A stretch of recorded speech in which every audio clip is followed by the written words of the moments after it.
இந்த ஏர்கிராஃப்ட் வந்து பார்த்திங்க அப்படின்னா ரொம்ப ஃபாஸ்ட்டாக போகக்கூடிய ஒரு ஏர்கிராஃப்ட் கிடையாது. ஆனால் எதிரியை வந்துட்டு நெருங்கி ரொம்ப துல்லியமாக அழிக்கக்கூடிய திறன் கொண்ட ஒரு விமானம். இது இந்திய விமானப்படையோட ராஜா என்று அழைக்கப்படுகிற ஜாகுவார் MS போர் விமானம். இந்த ஜாகுவார் போர் விமானம் பார்த்திங்க அப்படின்னா low level ground attack and deep strike மிஷன்ஸ்க்கு ஸ்பெஷலாக உருவாக்கப்பட்ட ஒரு அட்டாக் ஃபைட்டர் ஏர்கிராஃப்ட். இந்த விமானம் வந்து பார்த்திங்க அப்படின்னா இந்தியன் ஏர்ஃபோர்ஸில் ஒரு முக்கியமான தாக்குதல் ஆயுதங்களில் ஒன்று.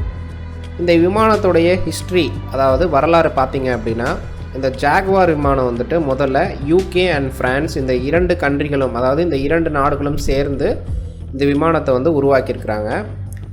இந்தியா 1979ஆம் ஆண்டில் IAFல வந்துட்டு இந்த விமானத்தை வந்து சேர்க்குறாங்க. HAL மூலியமாக இந்தியாவிலே வந்துட்டு இந்த விமானத்தை வந்து அசம்பிள் மற்றும் அப்கிரேட் வந்து செய்கிறாங்க. இந்த ஜாகுவார் MS அப்படின்றதுல இந்த MS அப்படின்றதுக்கு உண்டான மீனிங் என்ன அப்படின்னா மாடர்னைஸ்ட் ஸ்ட்ரைக் அப்படின்றது தான் என்னுடைய மீனிங். இந்த விமானம் வந்து பார்க்குறதுக்கு பழைய விமானம் போல் இருந்தாலும், அதாவது இந்த ஏர்க்ராஃப்ட் வந்து பார்க்குறதுக்கு டோட்டலாக வந்துட்டு பழைய ஏர்க்ராஃப்ட் மாதிரி இருந்தாலும் உள்ளே இருக்க டெக்னாலஜி வந்து பார்த்திங்கன்னா ரொம்ப அட்வான்ஸ்டான டெக்னாலஜி வந்துட்டு யூஸ் பண்ணியிருக்கிறாங்க. இதனுடைய முக்கியமான ஃபீச்சர்ஸ் வந்து பார்த்திங்க அப்படின்னா லோ லெவல் வந்துட்டு அட்டாக் பண்ண முடியும். லைக் வந்து கிரவுண்டிலேருந்து மிக கம்மியான உயரத்தில் வந்து பறக்க முடியும். ரேடாரில் வந்துட்டு அவ்வளோ ஈஸியாக வந்துட்டு இந்த விமானத்தை வந்து கண்டுபிடிக்க முடியாது. ரெண்டாவது சர்ப்ரைஸ் அட்டாக் வந்து இந்த விமானத்தை வச்சு பண்ண முடியும். லைக் சடனாக வந்துட்டு நம்ம வந்து இந்த விமானத்தை யூஸ் பண்ணி ஒரு அட்டாக் பண்ணிவிட்டு டக்குன்னு வந்துட்டு வர முடியும். லேசர் கைடட் பாம்ஸ் வந்து இதில் இருக்குது. Plus air to ground missiles, cluster mentions, இந்த மாதிரி நிறைய கேப்பபிலிட்டிஸ் வந்து இந்த ஏர்க்ராஃப்ட்டுக்கு வந்து இருக்குது.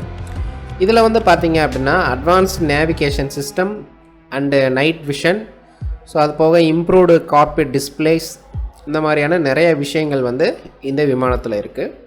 இந்த விமானத்துடைய வேகம்னு பார்த்திங்கன்னா மணிக்கு 1700 கிலோமீட்டர்.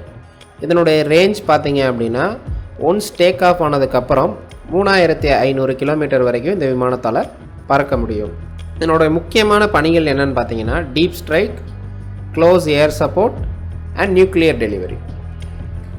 ஸோ இந்த விமானம் வந்து பார்த்திங்கன்னா சும்மா வந்துட்டு யாரையும் பயம் காட்டுறதுக்கோ இல்லை சும்மா இடைமறித்து நம்ம வந்துட்டு போங்க அப்படின்னு சொல்கிறதுக்கோ வடிவமைக்கப்பட்ட விமானம் கிடையாது.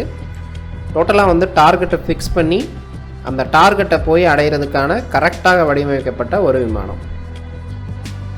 இந்த விமானம் ரொம்ப பழமையான விமானமாக இருந்தாலும் ஏன் இன்னும் இந்தியாவில் வந்து இதை யூஸ் பண்ணுறாங்க அப்படின்னா இந்த விமானம் ஆல்ரெடி வந்துட்டு நிறைய சுச்சுவேஷன்ஸில் வந்து தன்னையே ப்ரூவ் பண்ணியிருக்கு. ஸோ ப்ரூவன் எக்ஸ்பீரியன்ஸ் இந்த விமானத்துக்கு நிறையா இருக்குது. ரெண்டாவது அக்யூரேட்டாக ஸ்ட்ரைக் பண்ணுற கேப்பபிலிட்டி வந்து இந்த விமானத்துக்கு இருக்குது. கண்டினியூஸாக இந்த விமானத்தை வந்து நம்ம அப்கிரேட் பண்ணிக்கிட்டே இருக்கலாம்.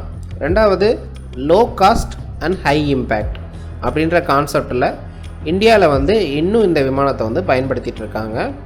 இந்தியாவில் ஜாகுவார் போர் விமானக்கும் இந்தியாவுக்கும் ஒரு எமோஷ்னல் கனெக்ட் இருந்துட்டு தான் இருக்குது. கார்கில் போர்லேருந்து ஸ்ட்ராட்டஜிக்ஸ் மிஷன் வரைக்கும் ஜாகுவார் விமானம் இந்தியாவுக்கு ரொம்ப சைலண்ட்டாக நிறைய ஒரு வேலை பண்ணிகிட்ருக்க ஒரு வாரியர்னு கூட சொல்லலாம்.